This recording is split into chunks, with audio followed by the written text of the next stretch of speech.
in the Hamptons, and he had more than one event, but he had essentially what was staged, an intervention was staged by Bill Ackman, because Charlie's rational thoughts about Israel were a no-no. This is not the route that you should be going on. And Charlie was surrounded by his friends, his quote unquote friends. Bill Ackman was very upset, and threats were made. That is what I am told, and I will tell you that I am very happy for Bill Ackman to dispute this narrative. In fact, he was asked to dispute this narrative. Max Blumenthal went out to him today, and Bill Ackman came back and said, I have receipts I can show you. And he did not provide the receipts. This is not how it went down. I know it went down this way. I'm waiting for one of them to go on record and to say that it didn't go down this way. It was at this time that Bibi Netanyahu was called and Charlie was invited to Israel. This was an under duress situation, I would say, because I've been in these situations before. When I started asking very sensible questions about Israel, as someone who had dedicated her political life to supporting Israel, many times alongside Charlie Kirk, I was met with the very same pressure. And just like Charlie was being invited to Israel, I was invited somewhere else. And when this arrived to me, it felt like a threat. You know, I got to tell you that. It felt like a threat, like not like, hey, come here and we can educate you because you're my friend. More like, this is your last chance. That's how it felt to me. I can't speak to how it felt to Charlie. And I know that Charlie was offered a ton of money in this moment. A ton of money. Bibi would fund it, you know, spend tons of money. And Turning Point, I guess, if it needed to go to a higher level, would have gone to an even higher level than it already was at. And I know for a fact that Charlie denied that funding. That Charlie denied, and what Bibi didn't include there, he declined to go to Israel for, I would describe this as like, you know, re-education camp. You know, we've seen it. You made an uh-oh, but we can help you. You know, we just need you to come out to Auschwitz and take a picture. Yeah. We just need you to come to the Holocaust Museum and take a photo. We just need you to go to Israel and we can make this better. Charlie said no to Bibi. Okay. Bill Ackman, if you would like to dispute that, I would love to hear what you say happened. What? Folks, we are back. It is Monday and it's time for Pop and Politics. I'm KJ and let me introduce you to my co-hosts. Of course, we have Nicole Bennett. Hey, family. And Shelly E. All right. Hi, everybody. Yes, indeed. All right. So before we light this fire, do your part. Tap that thumbs up as you all come in. It helps to get this video out in front of a wider audience. And subscribe. Turn on your notifications. We're here live on YouTube and Rumble. And if you're on the go, you can catch us on Apple Podcasts or Spotify under the name Pop and Politics. We love our chat. We shout out every super chat. So drop your thoughts, show your love, and join the conversation that the mainstream media wishes didn't exist. This is not just a podcast. It's a movement of God-fearing, truth-seeking, America-loving people that value freedom. Stand with us and subscribe so we can amplify this rallying call for freedom. All right, ladies, let's set it off.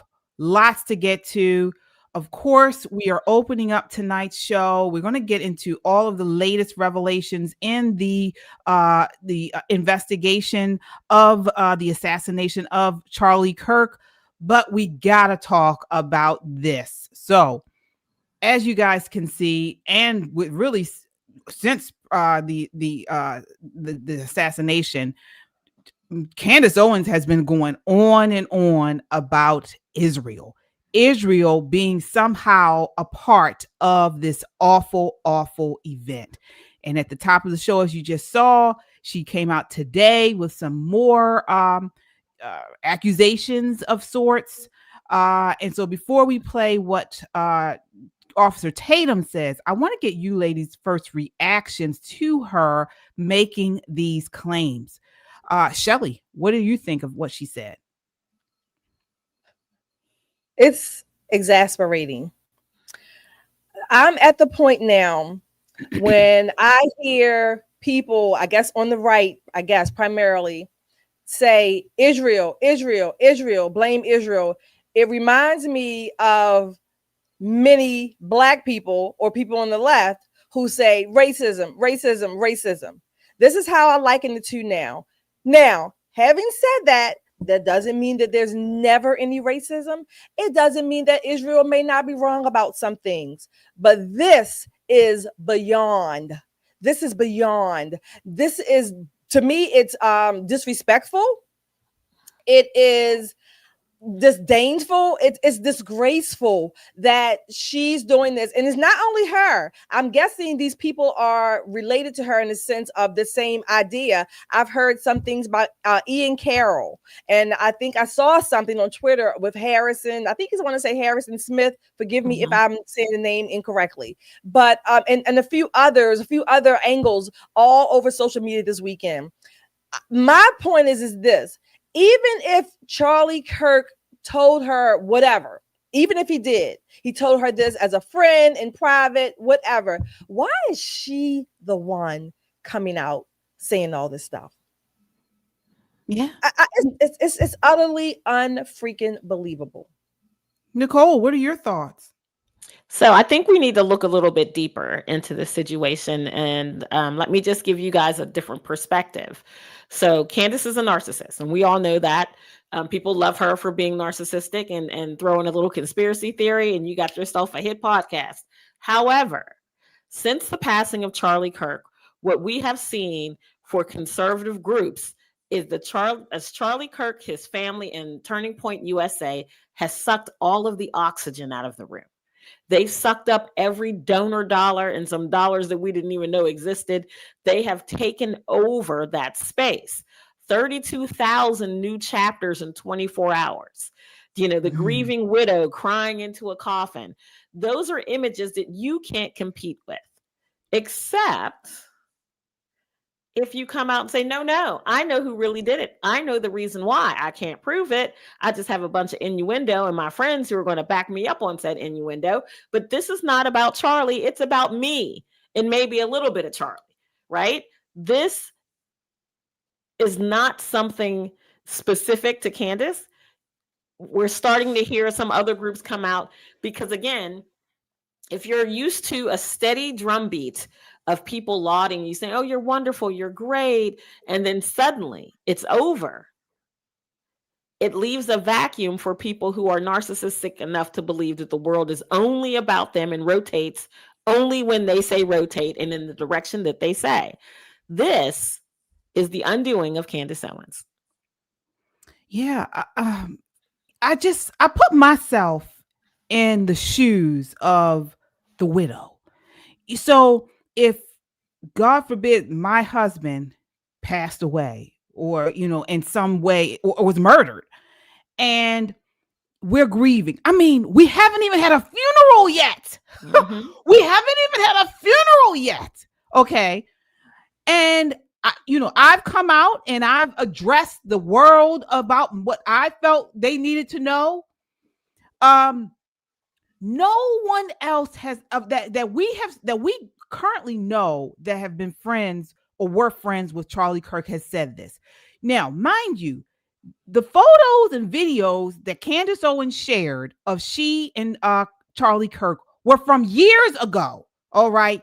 When she did her show, the first show she did to react to the assassination of Charlie Kirk. Mm-hmm. She shared videos, she shared photos. All of those videos and photos were old. I mean, years old. Nothing recent. All right. That's number one. Number two, Charlie Kirk has not came out and said any of the things that she has said. He has not revealed before he died. He did not say any of these things. He did not even hint at any of this. it's been actually to the contrary. If you look at the old clips, recent clips he put out, he had literally somebody had asked him about Candace Owens. Now, he didn't address her directly, but he did say he didn't agree with all these people who were hurling all these accusations about Israel. He didn't agree with it.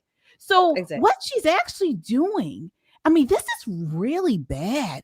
That this is supposed to be her friend, and she's actually tarnishing his legacy by claiming he was embracing beliefs that he had never made public. So in actuality, she's saying he was really opposed to what he actually publicly said. Exactly. Right. And this is what I mean. This is what I mean. If he told her something in confidence, in private, exactly, obviously he was not ready and or willing to come out publicly with it for whatever reason. And I'm not saying that he did say things to her in private, but if he did, that is a private conversation. Literally, he took them to his grave, whatever those conversations may have been. And again, like she came out, her reaction, her reaction video or show, I think it was the next day. Granted, she came out, and that's pretty much what she made it about. She made it about him. I mean, whatever, with Israel and Bibi Netanyahu, coming out and speaking. All I saw was Bibi Netanyahu honoring and paying his condolences to Charlie Kirk, his family, America in general. I don't know what else Bibi and Charlie and this guy she mentioned in this clip today. I don't know what else they may have talked about. I don't know what Bill Ackman did or did not say. I don't know. I mean, I know that Bill Ackman is a mega billionaire. Okay. I mean, he has investments and whatever in all kinds of things. I'm not saying that they're bad. I'm just saying he has that much money to spread around and then some. Okay. So, but I don't know. And so she's piecing all these things together. And again, let's say, for argument's sake, let's say that Charlie told her whatever in private. Okay. It was not for her to come out and put all these pieces together to the public, and certainly not right now. No, I mean, his wife didn't even do any of this stuff.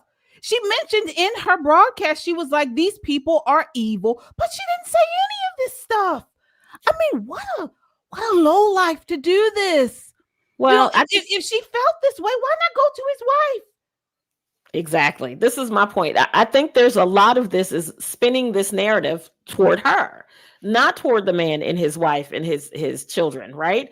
The thing that's striking is when you listen to the interview, and I had to listen to it a couple of times to get the flip chart right of who she said did what, who knows who, that kind of thing.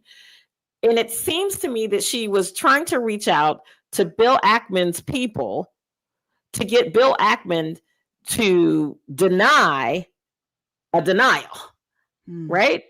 So right. It's like, okay, this man says, I don't want us to comment. I have nothing to do with this. This is something I have no interest in. I'm mourning the death of my friend.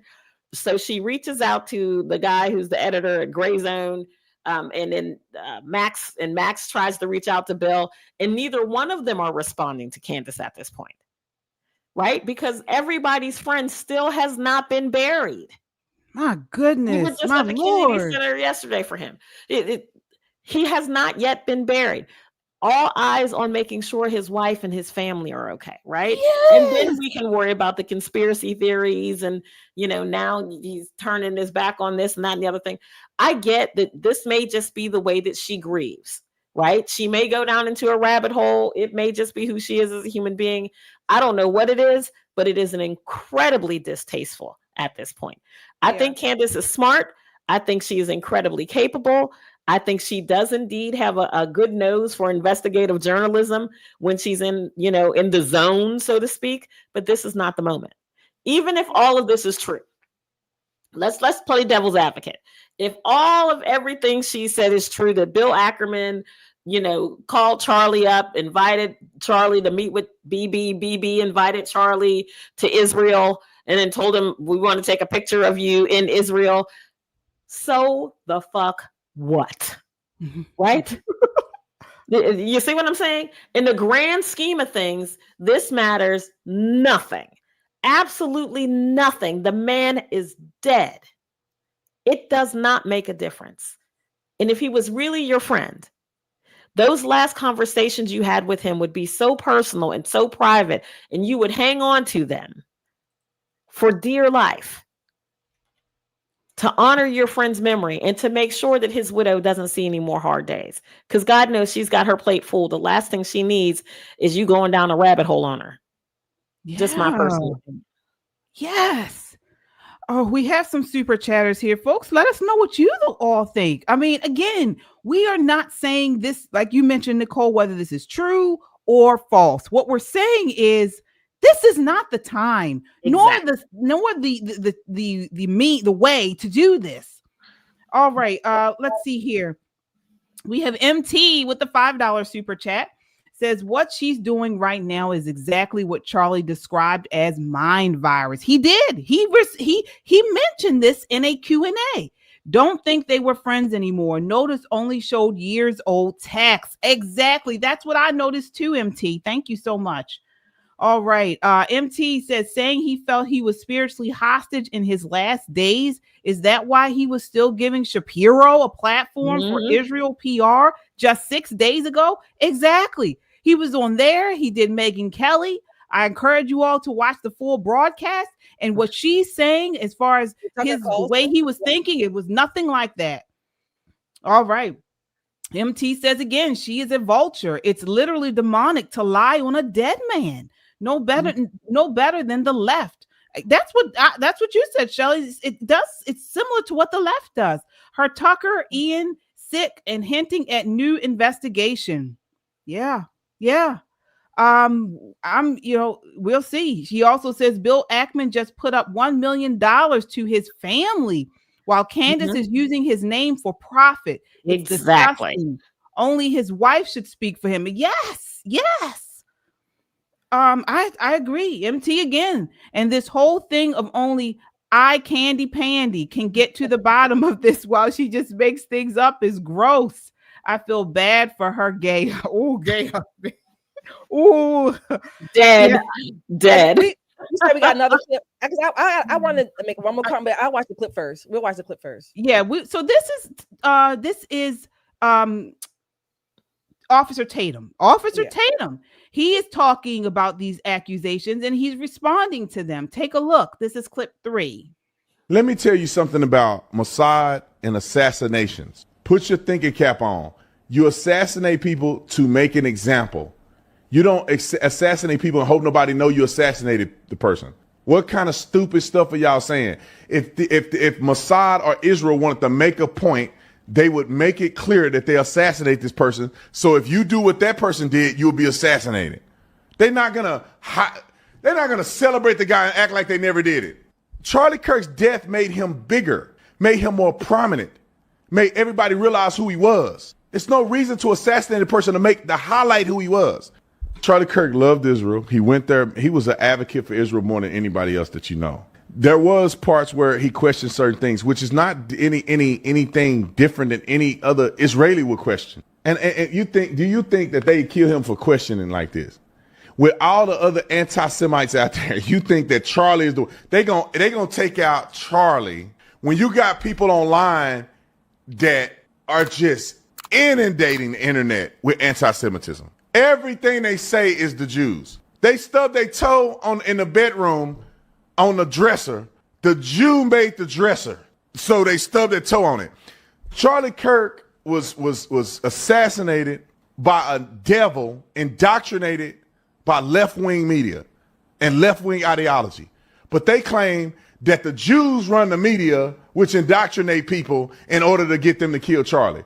When somebody blames the Jews for everything, you know something ain't right.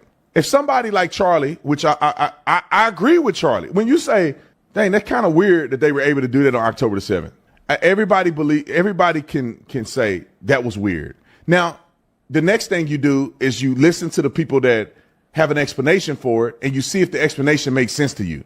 But until you get a full explanation, you can't make a determination of what it is.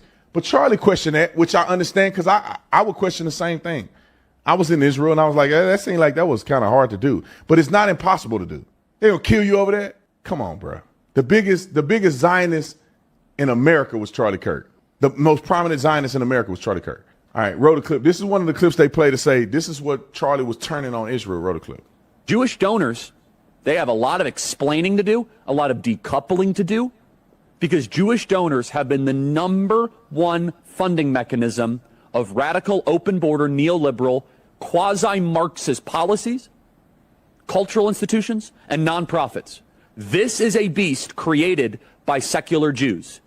And now it's coming for Jews, and they're like, what on earth happened? And it's not just the colleges. It's the nonprofits, it's the movies, it's Hollywood, it's all of it. It's like time for you guys to wake up and say no more, draw a line in the sand. I don't care if you hate me.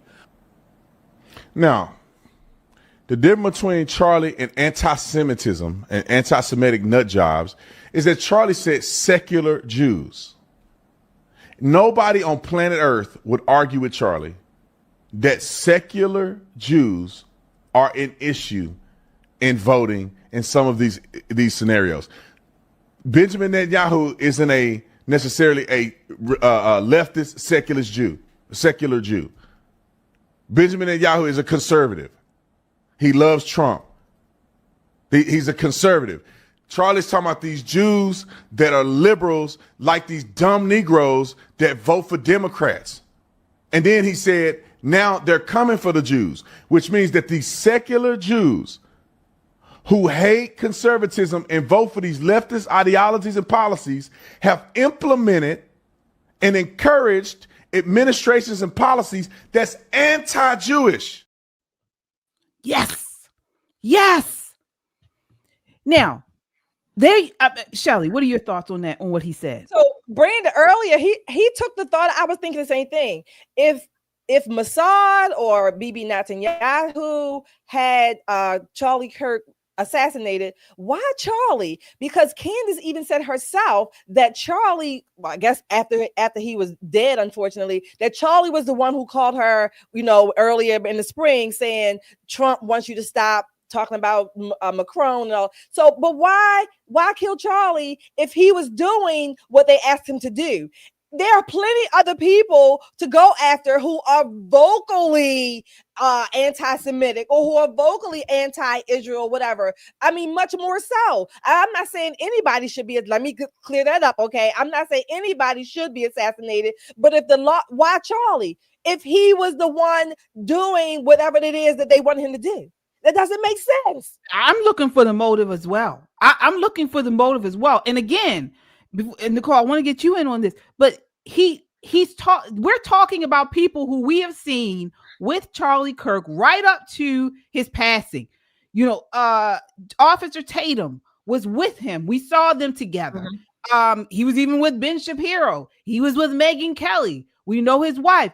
I mean, many of these people we know to have been around Charlie Kirk up to his passing, and none of them, not even the producers on his show, none of them have made these accusations that Candace Owens has said. And Candace Owens, as far as we know publicly, had not seen him in may have been a year. I hadn't seen them together. I knew it may have been almost a year. And to the contrary, he was coming out and against many of the things that she was saying about Israel. So I don't understand how people are latching on to what she's saying. Nicole. Well, because people love a good conspiracy theory. I mean, people really like that. When you go down a rabbit hole and you start connecting dots and saying, aha, it's raining, so it must be rain. And people are like, yes, rain. It just gives people a chance to exercise a part of their brain that generally isn't stimulated day to day. I get it. Just like those people who like to watch those murder shows. Who did it, who done it. I mean, it's everybody has their own little thing. But for me, Charlie was her friend. I don't know where they were, toward the end of his life, but at least in the very beginning, in 2017, 2019, he was very much her friend. He befriended her. He helped her. They helped one another. It is just sad to see the level of disrespect shown to his family. Because again, Candace is going to find a conspiracy. She's going to find a conspiracy for somebody crossing the street against the light. It had to be the Russians. It's just who she is at this point in her life. And I'm not mad at her. It's her grift. It's how she makes her money. However, give his family enough time to at least bury this man before you start swinging for the fences. The level of disrespect is what I take umbrage at. She wants to be nutty. She can be nutty as a fruitcake. Makes me no difference. But give his family a chance to say goodbye first before you start coming out with this kind of thing. It's just distasteful. Absolutely. Folks, you are lighting up the chat. Let's see what it's happened, what you have to say here. All right, we have some super chats. MT again. Wow. Says, I'm just irked. I recently lost my brother. Oh, no, I'm so sorry. Charlie reminds me of him. Similar cause of death. I would be livid if someone did this to him. Yeah, same here. Same here. And particularly, I don't like the idea of the threats that she's making of unleashing their private texts. It's so lowbrow, and it's just so nasty.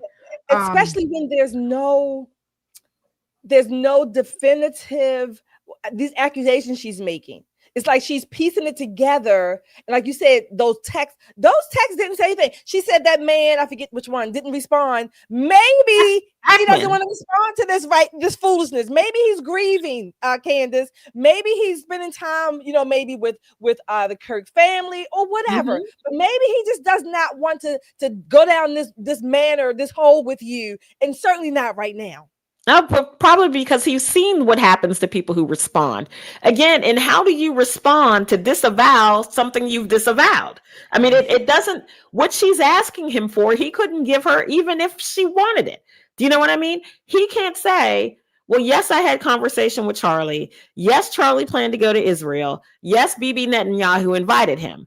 And for Candace, that doesn't sound like, okay, this is just, a wealthy donor who said, hey, Charlie, you and your family want to go to Israel. I'll hook it up. No, in her mind, that sounds like the beginning of a conspiracy theory where her friend was threatened. Although they used no threatening language, according to her, she just felt like when they asked her to go, she felt like it was a last resort. That was her personal feeling. It had nothing to do with Charlie. Yeah. Nothing at all to do with Charlie. Yeah. Folks, sound off in the chat. And let me just let you all know, so you know, we aren't being paid by anyone. Okay. We are independent. We are independent, folks. Okay. We are on here. We are a small mom and pop shop.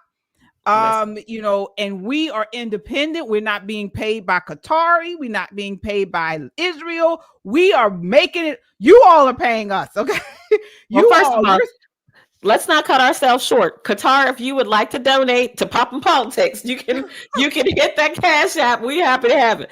But you're not going to sway our opinions. You're absolutely not going to change any minds over here. No one sways our opinions. No one. We talk about everything, about everyone, and we're doing this from our hearts. You all help with your super chats. That's a Cash App donation if you have it in your heart. To Cash App us, that is greatly appreciated. But we are not being paid by anyone. No one, no political party, no entity, no country, zero, no one. And obviously, we're not being paid by Qatar or anyone else, because look at all the different comments in the chat. They're all over the place, all over the spectrum. We're not blocking anybody's comments. Right. And we don't try to control the narrative. All we ask is that you be respectful.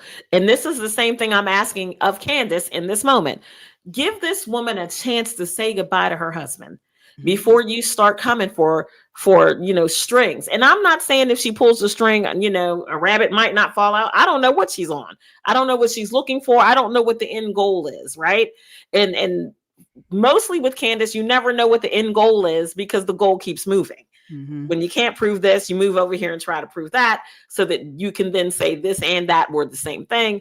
But I digress. I don't have that kind of time in my personal life to be flip charting with her. But if that's what she wants to do, so be it. However, give Mrs. Kirk a chance to say goodbye. Just give her a chance. Absolutely. It's tomorrow. Give her a day. Well, let's talk about what Kash Patel, the FBI, the local police are looking at. So let's go over what they have, what the revelations that they have unveiled today. So FBI Director Kash Patel said today that DNA was linked to the weapon believed to have been used to assassinate Charlie Kirk last week, matches that of the suspected killer. He made an announcement during an interview with Fox and Friends where he gave an update on the investigation. I believe we have that clip here. Let me see here. I'm sorry, 1 second. Clip 4, I believe. Take a look. Posted on Discord from Charlie Kirk's suspected assassin hours before, after the murder, but hours before his father turned him in to authorities in Utah. This is Washington Post reporting on this at this point. Justice correspondent David Spunt joining me now live from Washington. Hi, David. What can you tell us? Hi, Martha. About 2 hours before he was turned into authorities, this according to the Washington Post. We are working to independently confirm this as well, but the Washington Post says that Tyler Robinson, the 22-year-old suspect charged in Charlie Kirk's murder, confessed, and I want to read this according to the Washington Post, writing on Discord, that social media chat group that the FBI says he used, quote, "Hey guys, I have bad news for you all.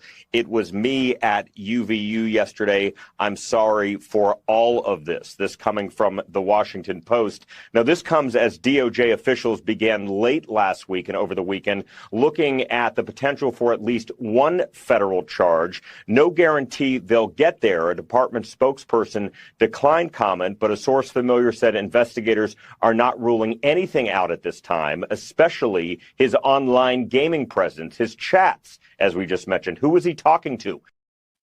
All right. So, and as I mentioned, Kash Patel said the DNA taken from a towel wrapped around the rifle believed to have been used to shoot Kirk matched that of Tyler Robinson, the 22-year-old man who was arrested. He says, "I can report today that the DNA hits from the towel that was wrapped around the firearm and the DNA on the screwdriver are positively processed for the suspect in custody." Patel said the screwdriver was found on the roof of the Utah Valley University building, where investigators say that Robinson fired a single bullet that killed Kirk as he was holding a campus event. Video footage released by law enforcement shows a man running across the roof of the building shortly after shots were fired. The rifle used in the fatal shooting was found hidden in the woods a short distance from campus. Ammunition was found with inscriptions related to anti-fascist ideology, folks. This was a demonic trans nut. Okay. He wasn't trans, but he was trans, all part of that community. Patel also confirmed that Robinson was not cooperating with law enforcement. Investigators previously said that he admitted to his father that he had shot Kirk and peacefully turned himself in at the urging of his father and a family friend. So Utah Governor Spencer Cox has said that the death penalty will be pursued if Robinson is convicted. And I hope so. I hope they do a public fire squadding. Ladies, Shelley, what are your thoughts on this? Look, excuse me. What we know now, and hopefully there's going to be much more to come. We don't have any other evidence, if you will, that this was some kind of huge conspiracy, and certainly not Mossad and all that stuff in it. See, this is part of the problem. When we don't have information like this, people will fill it in with all kinds of stuff. And then when the real information or the truth comes in, you can't really filter it out. You can't, there's no room for the truth to come in because it's filled with so much other foolishness. Look, these investigators, FBI, the Utah investigators, I think they are doing as best as they can. And I think they are moving pretty quickly myself. I do. I think they're moving pretty quickly. Kash Patel, maybe he, worded something incorrectly or whatever. Maybe they didn't need to be out there on the other day. I don't know, but I do know I think we're doing pretty well as far as get information that's being given so far. I think that there's more to come, and I do believe that this was nothing short. I have no other reason to, nothing short of a crazed, evil person with confusion, all kinds of stuff that was radicalized, maybe not necessarily in college, but certainly via these social media dark websites. Absolutely. In my never to be humble opinion. Yes, indeed. And folks, you all are going off in the chat. Let's hear what you got to say. All right. MT again. Tucker tried today and JD did not entertain it. Yes, we have the film of JD Vance doing the show for Charlie Kirk. So we're going to go over that as well.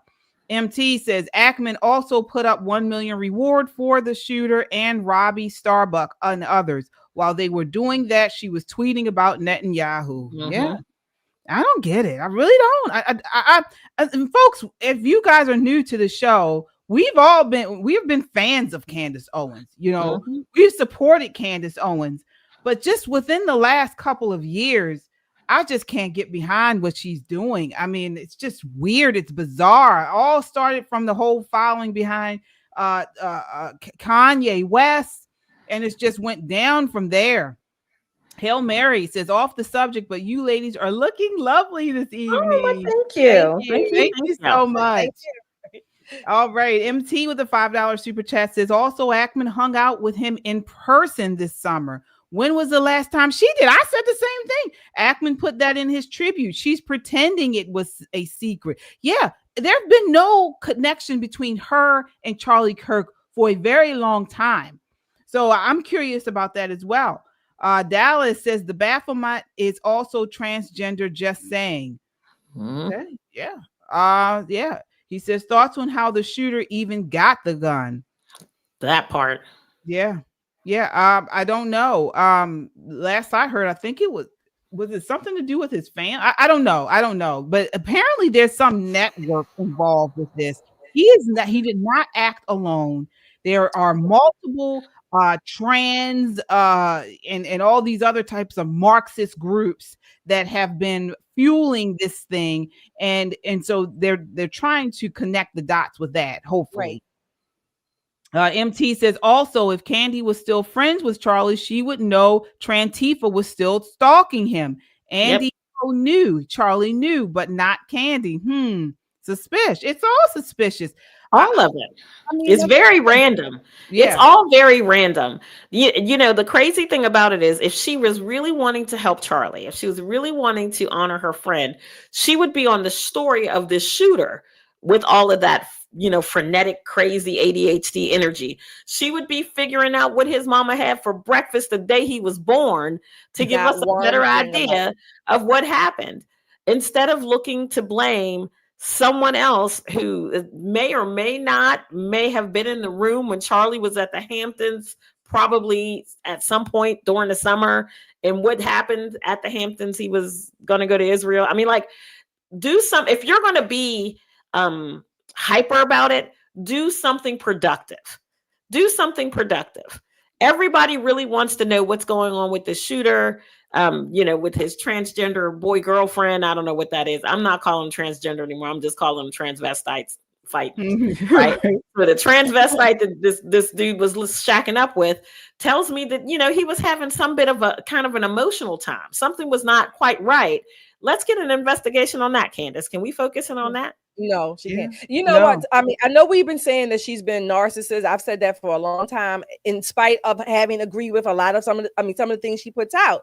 But it's interesting that it seems like these names, she's name dropping, whatever, the Ackermans, the Hamptons, and it's almost, maybe it is, but it's almost as if she just wants people to know that Candace, I know people who are in the Hamptons. Again, drawing it back to her, I know of Bill Ackerman. I can call up whatever the guy was on the phone that she showed the text today.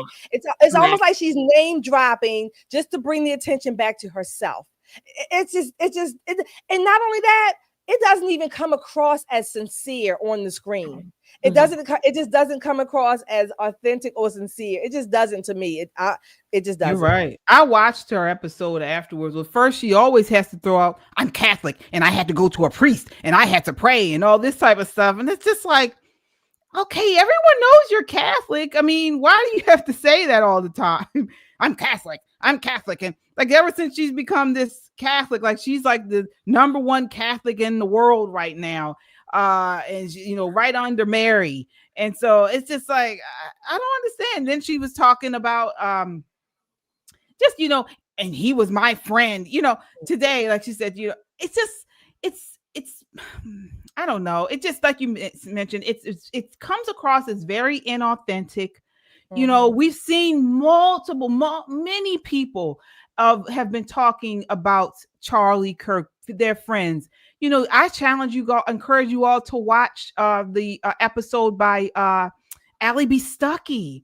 And she went through, years. And she was another one that had been, he'd been on her show. She'd been on his. You'd seen them together within the last couple of weeks. She didn't say anything about this stuff. Allie B. Stuckey from Relatable. I mean, multiple people have been sharing their thoughts and things about, this awful assassination. And they don't come off like she has. She's the only one. Folks, we're dealing with spiritual warfare here. That's the only thing. When I look at her, I see someone that is fighting spiritual warfare right now, folks. And so we need to pray for her. We need to pray for her. Whether you agree with what she said or not, she needs prayer. If it's true that what she says, she needs prayer to get the truth out and to, and to give her just a support. And if she's lying, then there's an imbalance there that she's working with, and she needs prayer as well. So we're going to continue to do that. We have some super chatters here. Thank you all so much. Please, as you come in, hit the like button. The like button helps to get this video out to many people as possible. We're not Candace Owens. We don't have Candace's personal money or her platform, but we are truth seekers. We're seeking the truth. We are conservatives. We love this country. As I said in the top, we're God-fearing, truth-seeking, America-loving people that value freedom. So please hit that like button and subscribe. Dallas with the $5 super chat said, "Did we let Charlie Kirk down? Should there have been more security? Why didn't we learn from Trump's assassination attempt?" Well, yeah, I don't know if it's a thing of letting him down. Right. I mean, honestly, I think no one thought something like this was going to happen. I think. Yeah. I mean, we didn't, I'm sure he knew. I mean, he's been getting, these threats, I'm sure, but threats, he wouldn't move in fear. So and I want to say, like you said, KJ, it's not a matter of letting him down. And as far as his security team, there's some talk about that. Maybe it could have been better. I don't know. I think Ben Shapiro said that he knows a lot of his security. The men or the people on his team are very experienced and aware. It was just an oversight. And as far as learning from Trump, well, I mean, again, Charlie Kirk is not a politician, so like you said, Trump is the president. Granted, both attempts and certainly the successful assassination are evil, okay? But all that to say is that, like KJ said, nobody would ever think Charlie Kirk, of all people, anybody, this would happen to. Yeah. Yeah. I think that we have learned a lesson, Dallas. So people who do a lot of public speaking, especially outdoor venues, have taken a look at some of the things that could be considered breakdowns and said, okay, given a situation, we're outdoors, big arena, we're going to need to sweep the tops of all of the buildings, right? So instead of having 6 officers for 3,000 people, I'm going to just let that sit there, right? That's You're going to need more security than that. Yeah. You're going to definitely need more security than that. The Black Conservative Federation puts on several events a year. Our major fundraiser is the Black Honors Gala, BCF Honors Gala. It's usually in February, and security is tight. Security is absolutely tight, and it's tight for a reason, because 1, we don't want anyone else harmed. 2, we most assuredly don't want to be harmed. And 3, it makes everybody a little bit more at ease, right? So you can come and you can have a good time. We often have legislators there, and of course they come with their own security, but we want people to feel at ease and comfortable in that space. So we learned a lot of valuable lessons thus far from what we know about what happened to Charlie. So we are paying attention. Absolutely. Yeah. Thank God. Nikki with the $5 super chat says, I cannot watch Candace talk anymore. She seriously looks crazy in the eyes when she talks. Creeps me out. The change in her is real and scary. All right, Nikki. MT again says, look into group called Armed Queers. Yes, I know. I have read about them.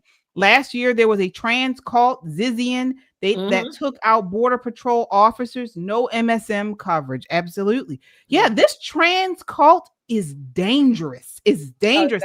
And I think that they talk about underestimating. They are much larger and stronger than I think we realize. Oh, of course. And well-funded. They're absolutely well-funded. Yep. MT, when the t-shirt sales aren't enough to cover her lawyer fees for the Macron lawsuit, watch her do a series on whether Charlie was born Charlotte.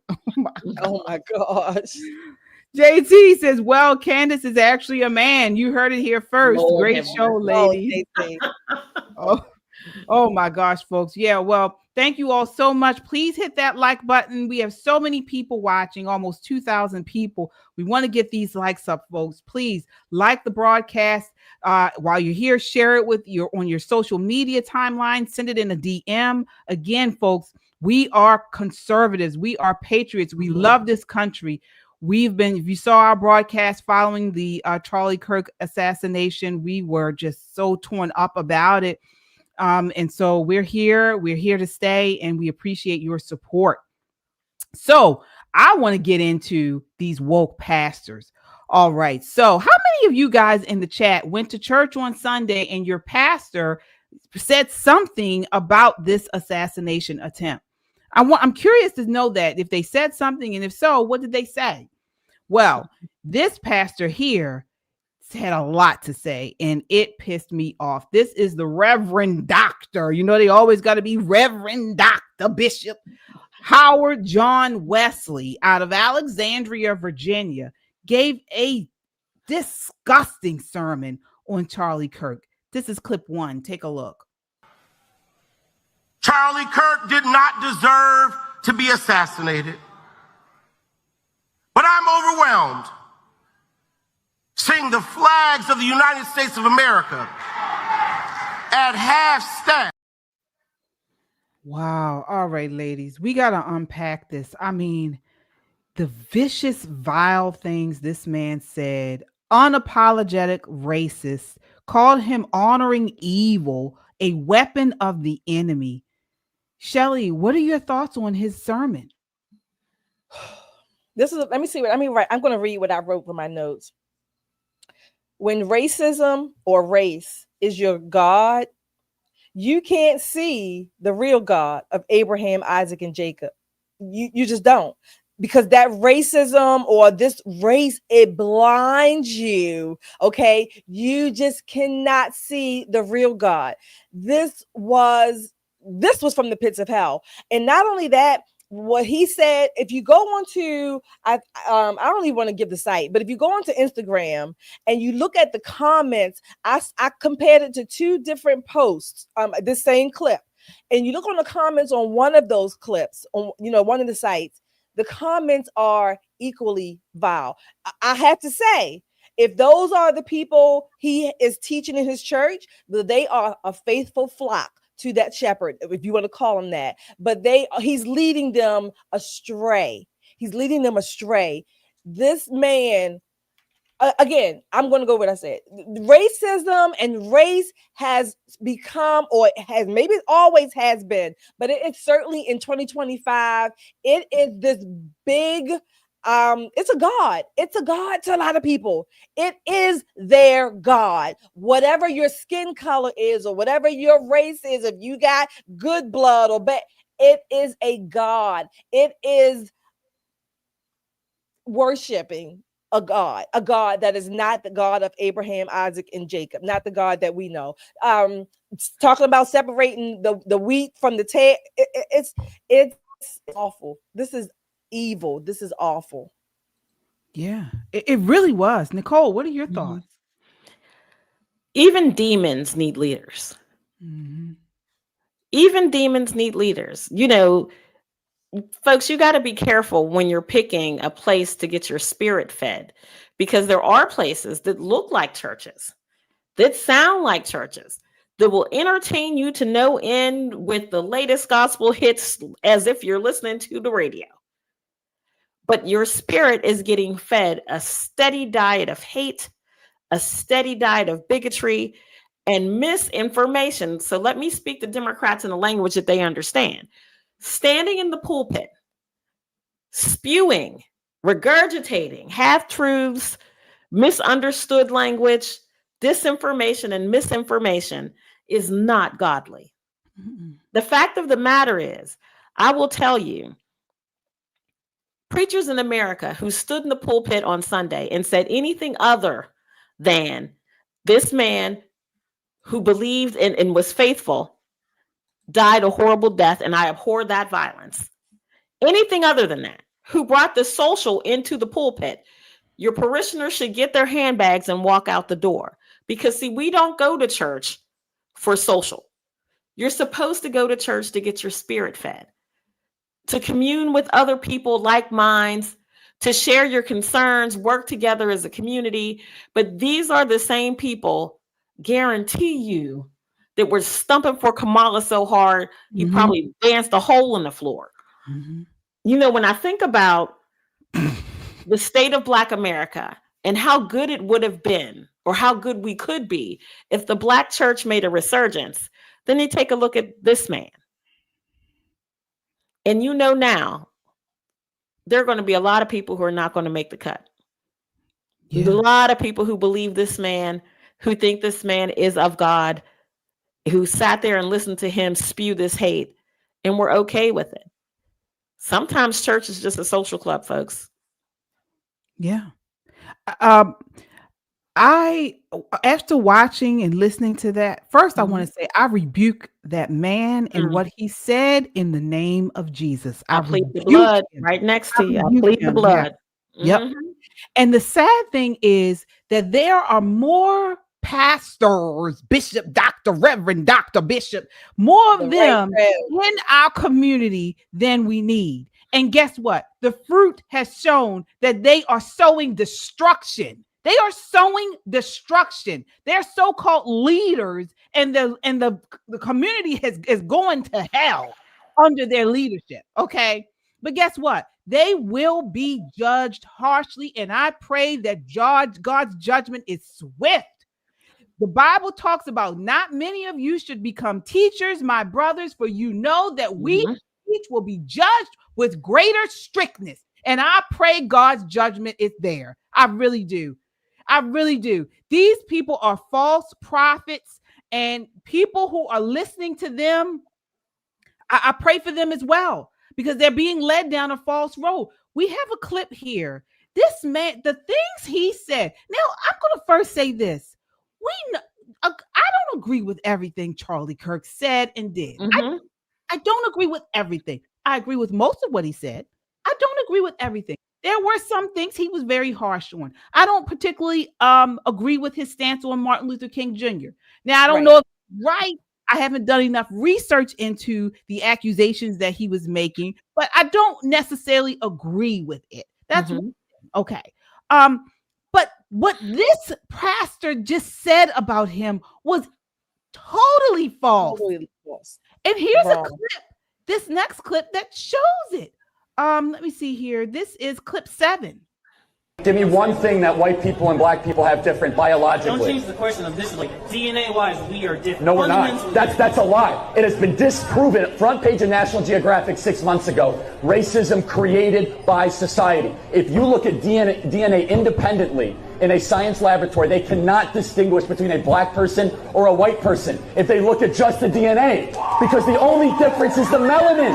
It has been disproven. Race is a social construct that I want to break out of. Does that sound like somebody that's a racist? That's evil. That what else did he say? A weapon of the enemy. Oh, yeah, weapon of Look, KJ, let me say something too. The point about MLK, even before Charlie Kirk was speaking on MLK, a friend, we call him a friend, Chad O. Jackson. He started doing his research. We said that was about 2 years ago. And, we said on the show, we weren't, necessarily not so much in disagreement, but I wasn't ready to just throw Martin Luther King out with the bathwater. I wasn't. Okay, good, bad, and different. I just wasn't at that point. We love Chad O. Jackson. We think he's an excellent researcher. That's number one. Number two, I'm going to quote Dennis Prager. The only person you will ever agree with 100% of the time on anything is yourself. That's it. That is it. All these people prefacing, well, I didn't agree with Charlie Kirk. None of us agree with him on 100%. So what? He was not an evil man. He was not racist. He didn't go around and doing vile things and whatever this pastor and others have been accusing him of. It's a lie. This man was a good man, a decent man, an honorable man. I mean, he was just trying to make our country better. That's it. Yeah, you are not required to agree with him. Just because you disagree with him, or even if he said things you don't like, that doesn't mean that he was vile and evil. Yeah. Wow. And let's talk about President Trump lowering the flags to half-staff. I really want to get you all's opinion on that. Do you think that was going too far, or do you think that was something that was deserved of this? I'll start with you, Nicole. I was fine with it. I think it would have been a hair too far if he would have had him lie in state like at the rotunda. I know a couple of legislators had put that idea out there, but to ask people to lower the flag to half staff, I think was perfectly fine. It's been done before for other dignitaries who have passed away, and I think it's just a sign of respect. So I do think that he was respectful to Charlie. And then when it got to the point where people were asking for him to have kind of like pseudo military honor, that's where he drew the line. I thought that was appropriate. Yeah. I'll tell you why. I think it was appropriate, and I'll tell you why. Again, this was Charlie Kirk lost his life, but even in losing his life physically and literally, the way he died was symbolic. This was a symbol and a sign to all of America. It cut right at our constitutional rights, the heart of who we are and what we should be as a country. This is why I think it was appropriate to lower the flags. Whether or not you don't have to put your hand over your heart, you don't have to like the flag, but it was speaking to the nation that this is literally a turning point in our nation. This was, and again, in as horrific as it was for Charlie Kirk and his family, this was also I guess bigger than Charlie Kirk, if that's possible. Mm-hmm. This turning point in our nation. And I mean, I'm not saying that disrespectfully. I'm symbolically it was, if you will. This was a significant turning point. This is so consequential. We haven't even finished, if we even have begun to even understand what the consequences are of this. So yes, I think it was appropriate to do that. Yeah, I mean, I personally have never in my life seen anything like this before. I mean, a man at a college campus of no less assassinated like that. And we talked about this right after the show. The way he died, it was awful. He didn't deserve it. And to have this man sit in his pulpit and say such awful things, and then you have these stupid black people out here co-signing it. Y'all make me sick. Do you hear me? You make me sick. I'm really trying to contain my rage in many of you over these last several days that have just said such vile things, and it's either out of ignorance or just evil.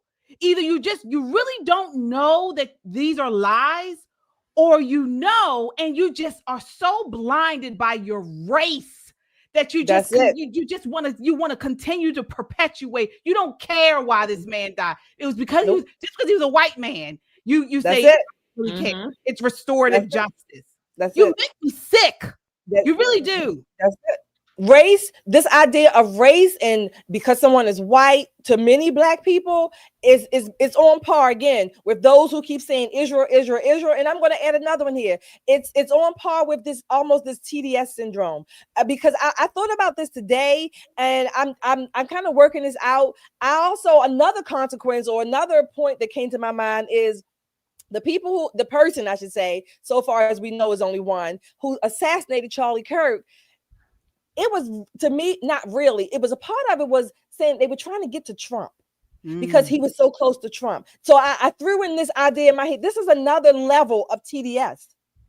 Oh yeah, well, there was a leftist. I forget his name. He has a podcast where he actually said that. He's a very high profile leftist, and somebody, if you know who I'm talking about, and he came out and said that he was basically said this should continue to happen until the right gets afraid of coming out in public. Wow. He said that. He said he said this was brought on by the election of President Trump. And he if said, you know who said that, please put the clip in there. I want to see it. Harry Sisson. Is that was his name? Was that his name? The little. No, it wasn't Harry Sisson, I don't think. Hassan. Somebody. Here, he was on Piers Morgan Uncensored. I'm looking for his name. Destiny. Yeah, he said that today. He's a clown. Yeah, he said that. He has a large platform. He's a clown. Yeah, he has a very large platform, though. He said that today. It was vile, folks. These people are just sick, man. I mean, they are sick, and we just have to stick together. This is why we ask you folks, please, as you come in, hit the like button.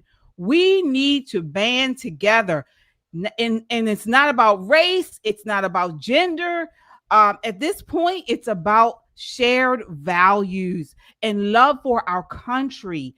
And if that's who you are, you're in the right place right now. And please join us by hitting the like button and subscribing, because believe it or not, these evil people, they have sort of large platforms, and they are being pushed out to the masses. And so we need to come together and to push back against them.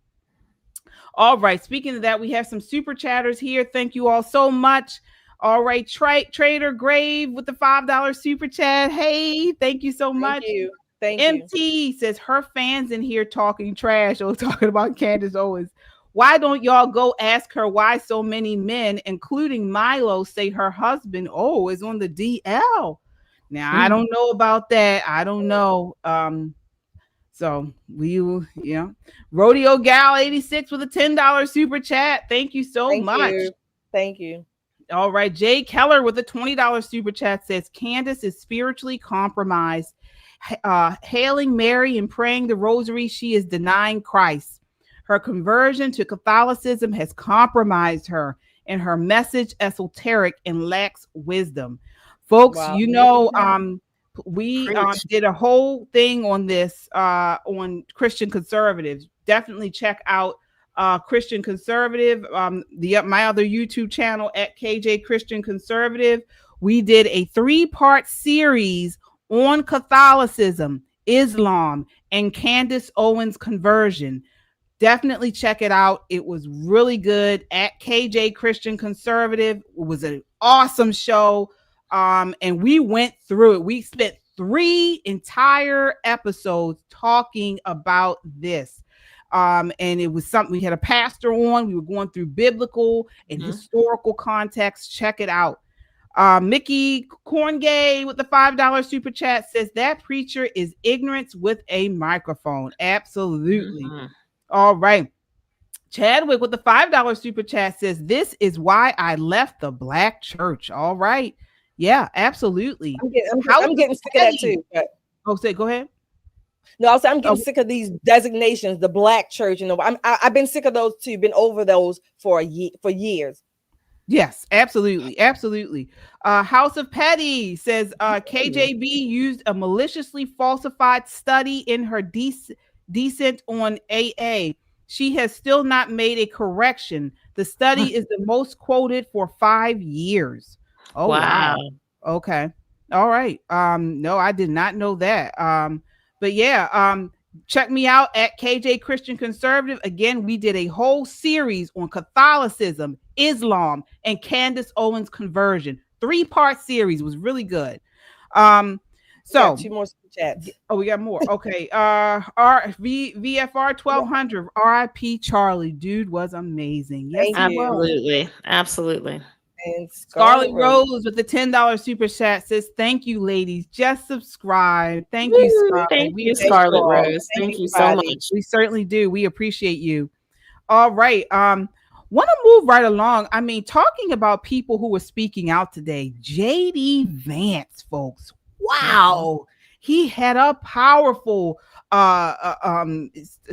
speech today. He did Charlie Kirk's show today. He hosted the show in reverence and remembrance of him.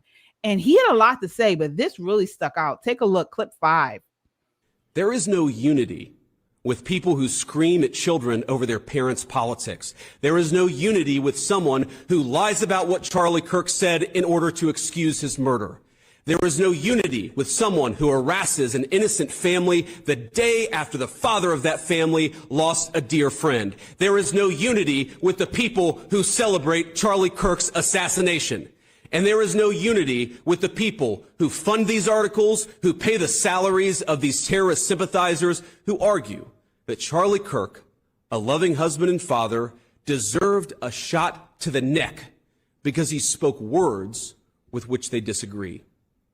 Did you know that the George Soros Open Society Foundation and the Ford Foundation, the groups who funded that disgusting article justifying Charlie's death, do you know they benefit from generous tax treatment?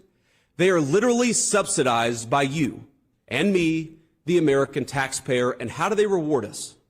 By setting fire to the house built by the American family over 250 years.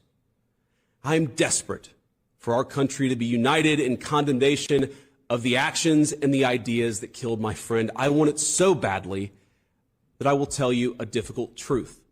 We can only have it with people who acknowledge that political violence is unacceptable, and when we work to dismantle the institutions that promote violence and terrorism in our own country. All right. All right. No unity. No unity. I want to get your thoughts on this, ladies.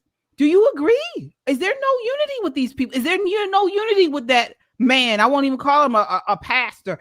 No unity with that man talking about Charlie Kirk. What are your thoughts, Shelley? Yeah, absolutely. There is no unity. First of all, you cannot have unity with someone, people who want you dead, or who celebrate you being dead, or people that you love. Number one. Number two, you cannot have unity unless there is what do they call it? A mea culpa, an acceptance, or an admittance of, you know what, I was wrong. Forgive me. I'm sorry.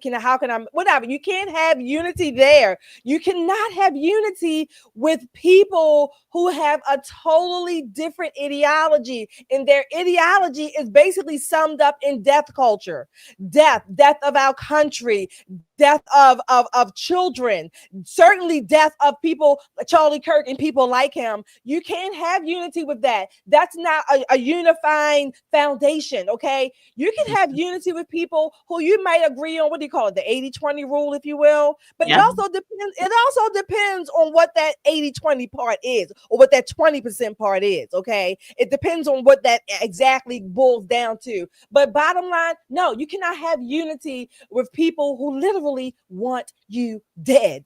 Exactly. Yeah. You know, at some point, what's going to happen is there's going to have to be a meeting of the minds. And what the leftists, what the liberals would like to see is for the right to stop talking. to stop talking to the children if they spent the last 15, 20 years indoctrinating and undoing it in a week or two, right? They want us to stop saying what's true because it ruins their false narrative. We're not going to stop. So right now, in this moment, we're at odds and there's not much common ground. Before, the common ground used to be wanting to be a great citizen, wanting to be the best American you can be. That used to be the middle ground. But when you have sitting legislators who say they hate this nation, there is no middle ground. There is no middle ground. There was a girl today that was all over social media because she jumped in some guy's face who was holding a sign that said R.I.P. Charlie, and she's singing and dancing in his face, and then was suddenly surprised that she was arrested because, oh my God, after all, she's a Black woman. How dare they arrest her?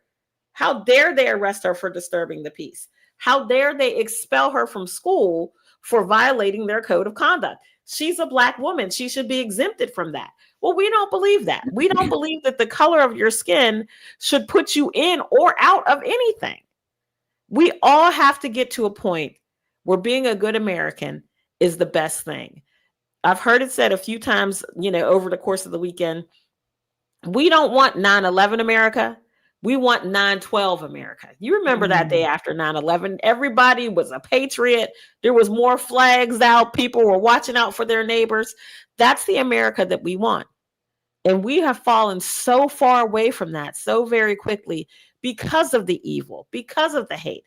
Telling people all Republicans are Nazis is ridiculous. But what's worse is that these young people are believing them and going to prison for acting on it, losing their lives for acting on it. And JD's right. And until you fix that, don't come to me talking about peace.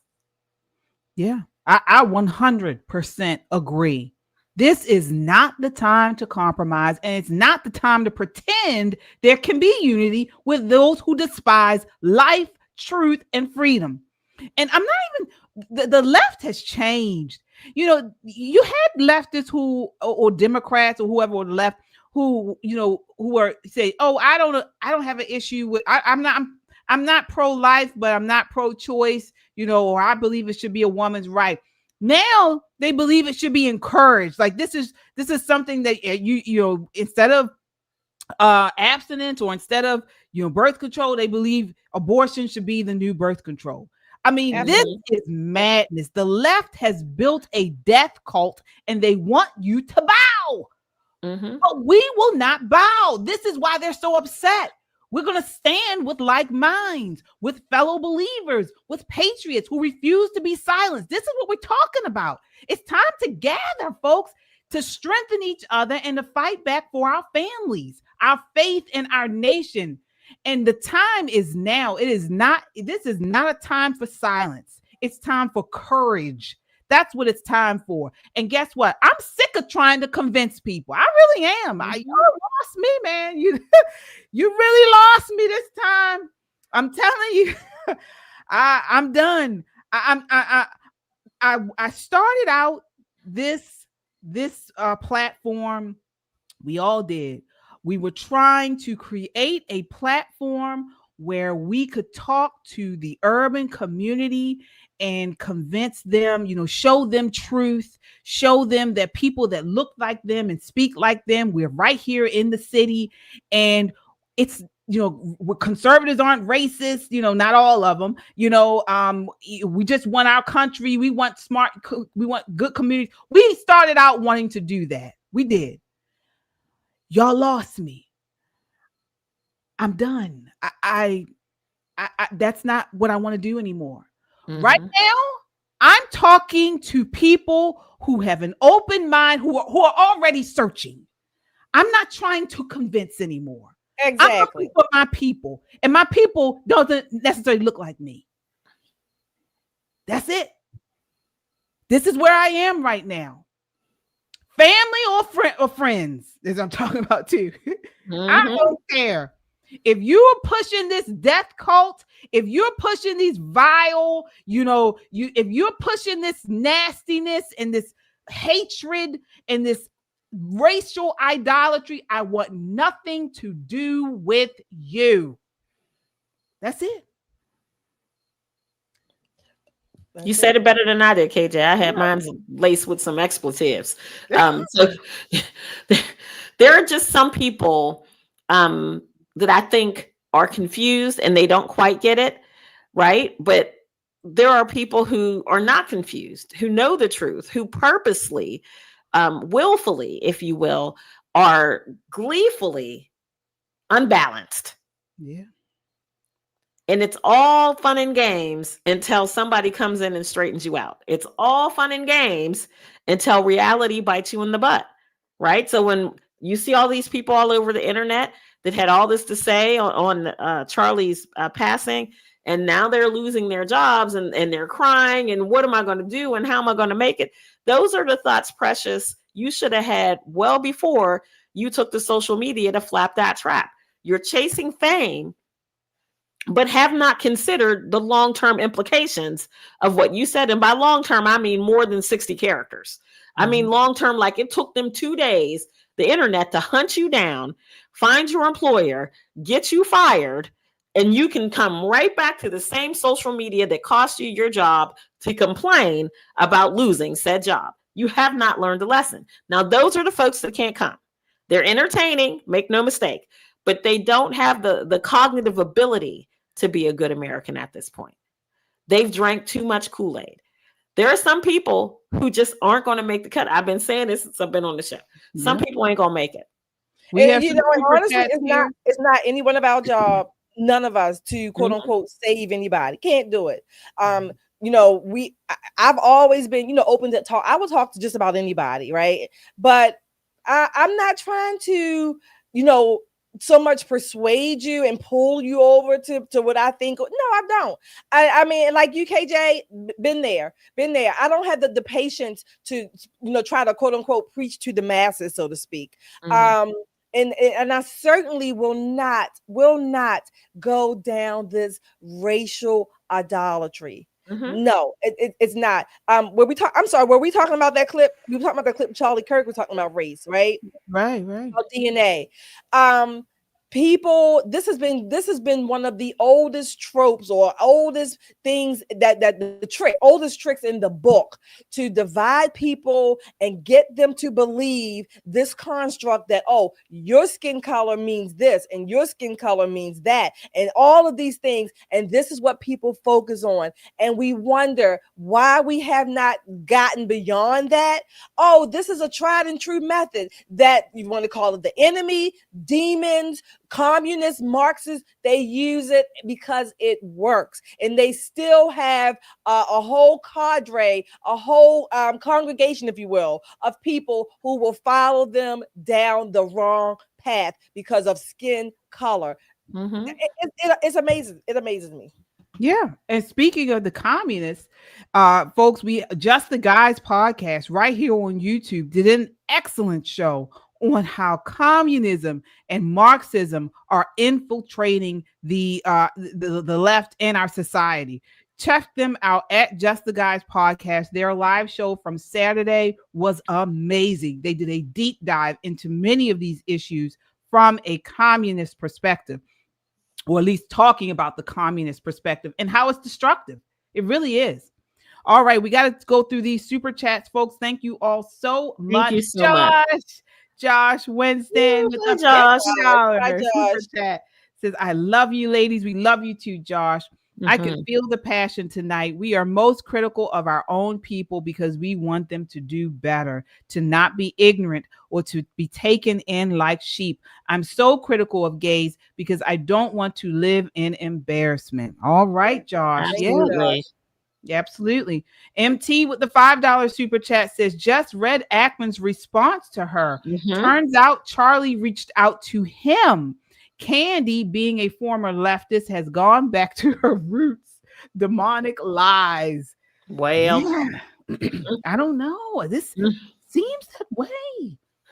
Azriel became a freedom seeker. Yes, thank you so much, Azriel. Thank you. That is another great way to support the channel. Join our Freedom Seekers Club, folks. It's a great way to support the channel, and you get perks from us by joining. Thank you so much. JT Thompson said, I would settle for a majority of Americans returning to being reasonable and rational. Far too many extremists out there right now. Yep, absolutely, exactly JT. right, Reasonable and rational. Yes. MT says, loved JD's speech, but Tucker has also been lying on him, and he had him on Charlie's show today, so it lost a bit of impact for me. Wrong is wrong. Wow. Yeah. Jai Keller with the $10 super chat says, hi, ladies. I've been following you for a while. I'm sold on you now. Woohoo! I embrace Charlie and message and rebuke the racist claims and lies. You allure uniquely equipped. You all are uniquely equipped. Thank you. Thank you. Jay. Sonia C with the $5 super chat says, negative Candace comments was possibly heard. Maybe with an invitation she would accept to clear it up on your live show. Anytime, it's an open invitation. Absolutely. Novi with the $5 super chat says, growing up, I always said, how could Hitler do what he did? Same here. He did to the Nazis, dehumanizing them. Now I see. Yeah. Yes. Yeah. Yep. April, thank you. $5 super chat. Thank you, April. Thank you so much. Novi, not cancel culture. It's accountability culture. Yes, absolutely. Yeah. Thank you. All right. Thank you all so much. We appreciate each and every super chat. It helps to keep us online, and we appreciate your support. And I encourage you all to check out JD Vance, the replay of his show. It's being replayed on Rumble, and I'm sure you can catch it here on YouTube. Really drew a lot of praise from conservatives. He was passionate, but he criticized the Democrats and free speech advocates for potentially stifling dissent and using Charlie Kirk's death as a pretext for targeting opponents. So he had a really good closing monologue in particular, and it's been hailed as a warrior speech. So it's also on X. I'm sure you can catch it on there, but he was on fire, and you could feel he was upset because Charlie Kirk was his friend. He was his friend.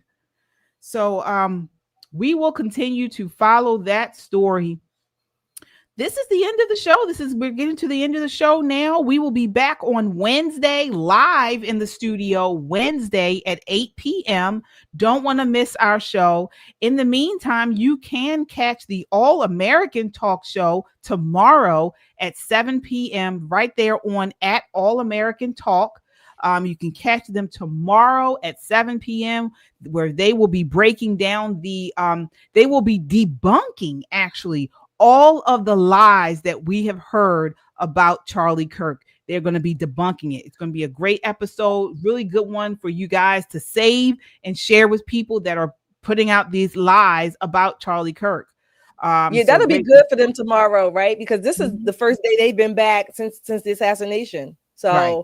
Yeah, make sure you tune in tomorrow because they will have probably a number of lies, that they can just go down the list and debunk them, like KJ said. So tune in tomorrow, everybody. I do want to say something real quick to everybody. Absolutely. We have over almost, I guess, maybe over 1,500 people watching, according to my screen here. So that means we need a few more likes. Come on, get the likes of everybody. We so appreciate you being here. Even all of the naysayers or the people who disagree with us, we thank you that you took the time to come here and comment and, tell us your foolishness. But hey, we thank you anyway. Absolutely. Folks, check out our store here on YouTube. You can go to the homepage and get your merch. My favorite shirt right now is Unapologetically American. We love that shirt. You can get it in all types of colors. It comes in female cut and male cut. And it's a great shirt, great way to show your pride in our country and that we are standing up and we're not afraid. We're not afraid to be unapologetically American. All of us, each of us. So definitely go on and check it out and get your shirts. Great way to support the channel also. Nicole, final thoughts for tonight. I'm exhausted. I'm absolutely exhausted emotionally, physically, just kind of I feel a little bit lost in all of the things that are happening. And I'm very much looking forward to the world to stop spinning so fast. We need a break. This has been a heck of a week. And I think once his homegoing services are over, it'll give us all a time to take a breath and kind of come back to some sense of normalcy. I don't think we'll ever be the same, but I think it'll get a little bit more normal. So that'll be great. Yeah, I'm right there with you. It has been exhausting. I was talking to Phil Bell actually earlier from the All American Talk Show, and he said the exact same thing. It's been tough. It's been a tough couple of days. Personally, politically, it's just been tough. But folks, remember, we're better together. I hate to say that little phrase because I think that was Kamala Harris or somebody's phrase. But we are better together. We're stronger together. Again, as I mentioned earlier, just coming together with like-minded people who, value freedom, value this country, value traditional family, value our faith. It really helps. It does. We saw so many of your comments about our first reaction video after the awful assassination, and people were saying how it helped them. They said we were raw, we were unfiltered, and it really helped people get through a tough time. And so that was so encouraging. I didn't even realize how many people, it really helped, but they did. I mean, even Pastor Damon, who was on with me last night. Oh my gosh, he's a pastor. And a fiery pastor, a conservative pastor. And he was like, you guys don't realize that show was the best show he had watched in regards to reaction to Charlie Kirk's death. Wow, that's a big compliment. That's what he said. Yeah, he said that he loved the show. It helped him get through it. So that's what we're here for. Yep. I agree. We've got our own little community, and, just like any other community, we don't all have to agree on everything. But I do believe that our common ground here in this community is that we all want to be fine Americans. We want a conservative way of life and traditional values. And, some people may define something a different way, but it doesn't make us enemies. It does not make us enemies. You can disagree without being disagreeable. Right. Well, I know we want to go out on a good note, so I'm not trying to be a Debbie Downer or a naysayer, but I'm struggling. And I'm struggling. I'm struggling because, number one, I still cannot. It just doesn't, compute in my mind. Charlie Kirk assassinated. Number one. I'm still struggling with that. Number one, I'm struggling about social media in general. Right. I know social media can be used for good, but and again, a lot of the negative stuff we see, I know that's not. Let me say it this way. I don't even know if it's representative or not anymore, right? I just know we see a lot of it, right? And I'm not saying that everybody that comes up on the negative, that it means that everybody in that particular group or whatever is doing that. But I don't even know sometimes, maybe it is representing the truth or reality. I don't know. I'm not saying it is or isn't. This is why I'm struggling. I'm struggling with, do I need to, stay off of social media? But then I know I have people that we want to see and I want to talk to in our audience and that we care about and they care about us. So I'm just struggling. I'm letting you know I am struggling. I'm not saying I'm ready to throw in the towel. I'm not waving a white flag. I'm just saying right now I am struggling. Yeah, I think we're all pretty much there, Shelley. You guys know Miriam Fisher, right? She's a friend of almost everybody. She's a Black Jew. And Charlie Kirk also did this. She introduced me probably like the second year of my first term in office to Shabbat, right? She says you need a Shabbat day or you can take a Sabbath day, but you just need a day where you turn off that cell phone, close the laptop, and go outside. And so I asked her, and do what? What specifically am I doing outside? She said, just be. So it took me almost 2 months to figure out how to just be. Right. So I'm in the park, looking around like, okay, I'm in the park. But it slowed me down enough to where I began to see the beautiful green grass, hear the birds singing.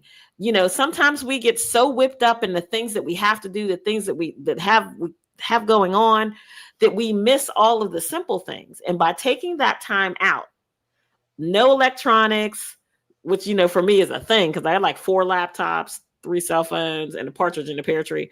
It's hard for me to unplug. But once I started unplugging, it changed everything. It made me much more pleasant. I wasn't so high strung all the time because I finally had something to look forward to that was just peace. So maybe having a day where you just unplug from everything. It just can't be Monday, Wednesday, or Friday. You have to Nicole, I've been hiking and walking for like probably going on 5 years now. And when I went this weekend, normally I have some music on. Sometimes I catch up on some news and podcasts, but this weekend I went and I cut everything off. I just hiked through my, the woods, and I just listened to the stream, the little light streams of water, the birds, the little squirrels or whatever scurrying through. And, I needed that. So I totally understand that. Yeah. And this is on a positive note, folks. We have some younger viewers here as well. And one of them we honored at our last Informed Voter Power series. Her name is Beatrice Dean, and she sent this to us. She saw our broadcast on Charlie Kirk, and she said this: we should still go strong. This is a 15-year-old girl. And she said we should still go strong. We shouldn't be afraid. We should be encouraged. We lost a warrior. Charlie was a really good speaker, but we can still carry on his message and continue his mission. Oh, that doesn't make you smile. I'm telling you what, this girl is a superstar. Got it written all over her. Yeah. All over her. Beatrice Dean, folks, she's right out of here in Maryland, and she is such a eloquent young lady. She's just so smart and beautiful and conservative. I am saving her for my son. So for you all, it's over for you. She's going to be my daughter-in-law one day. I'm claiming that in the name of Jesus. Amen. And amen again. Well, she will never be mine. Right. She will be mine. She will be mine. So, but anyway, but on a serious note, she's phenomenal. Yeah, we love her. We love her. We do. We adore her. We absolutely. Nicole. She will be our daughters. There you go. Our daughter-in-law. Exactly. All right. Well, we have a super chatter here. Jessica says, "Can you get spaghetti strap shirts and slong t-shirts?" I don't know what maybe like long sleeve. Oh, long sleeve. Okay. Yeah, we can get some. We can get some long sleeve shirts. Or I don't know. I don't know if that's what slong means. I'm just. Yeah, I thought it means like the spaghetti strap, the long ones. I know she says spaghetti. I know spaghetti strap, but I thought long sleeves means long sleeve shirts. I guess. Jessica is one of our super fans. So Jessica, tell us what you mean by schlong, girl, so we can make sure we ordering the right thing. Okay. All right. And tell Mackenzie we said hi. Yes, indeed. All right, folks. Well, again, that does it for us tonight. We will be back on Wednesday night at 8 p.m. So please, if you haven't done so already, hit that notification bell so you know when we go live, and we appreciate your support. Also, if you haven't done so already, hit the like button. That's the best way to get our voice heard and in front of a wider audience. Thank you all so much. Until next time, count your blessings and live a life of purpose. Good night. Good night, everyone.